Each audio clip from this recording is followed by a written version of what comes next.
Hey y'all, let's make this pork tenderloin sheet pan dinner. Okay guys, we're gonna start this super quick and very easy one sheet pan dinner. I have a pork tenderloin. I have rinsed some Brussels sprouts and also some creamer potatoes. We're gonna cut these both in half and we're gonna season everything all together. I'm using some avocado oil for a little bit of oil, and then I'm gonna use today some Texas sugar. Let's get started. I have a pork tenderloin here, and I am gonna oil that up and season it in just a second, but for now I wanna go ahead and chop up my potatoes.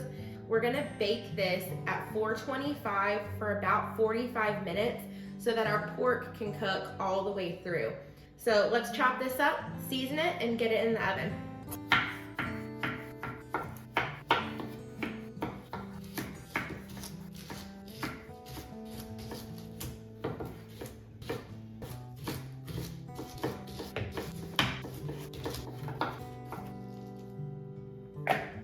Get the seasoning out for these potatoes and my pork, just a little bit here and a little bit on this side. We're gonna put these cut side down. I'm gonna cut these in half and we're gonna place them cut side down.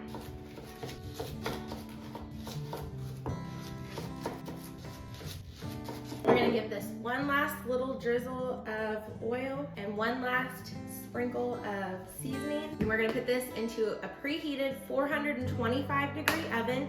We're gonna come back in 30 minutes and check our pork to see if it's reached temperature, and if it hasn't, I think we're gonna probably have to let it go about 15 more minutes. So let's go ahead and get that started. Okay, to go with our sheet pan dinner, I'm gonna go ahead and turn some bread that I have left over from the other night into some garlic toast. If you'd like the recipe for this loaf of bread, it's in the description box below. This is just a regular sourdough loaf. So I'm gonna get these cut up and put on this baking stone. To this, I've got a little bit of butter. I'm gonna put a little bit of parsley, and I'm gonna mince up a bunch of garlic.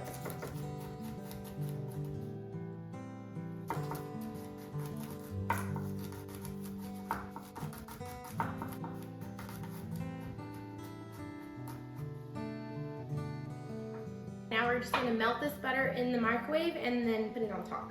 Give this a mix.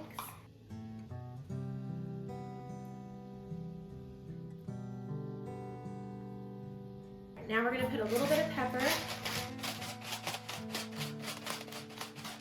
just a little bit of salt. Okay, we're gonna put some Parmesan cheese to finish on top. All right, I'm gonna go ahead and I'm gonna temp our pork and see how it looks. We're gonna put our bread in at the last maybe 4 or 5 minutes of cooking, because when our pork comes out, it's gonna need to sit for just a minute, and this bread doesn't take more than 5 minutes. So let me temp the pork and we'll see if it's ready. Our pork's only at 125, so we're gonna wait about 20 more minutes and then hopefully our pork will be ready and we can put our toast in. Okay, our pork has come out and I've been letting it rest for about 5 minutes. I'm gonna give my potatoes a turn, and I have put our bread in the oven. And then for our Brussels sprouts over here, I'm gonna finish these with a little bit of balsamic, just a touch, and then I'll go through and flip these as well. So let's go ahead and slice our pork. Okay, now that our pork is sliced up, we'll go ahead and put our plate together. A few pieces of pork, a little bit of Brussels sprouts, and some potatoes. Garlic bread is done. Put a piece of garlic bread on our plate, and there's our dinner. It took about 40 minutes total cooking time, and we are ready to go. I hope you guys enjoy this, and y'all have a great week.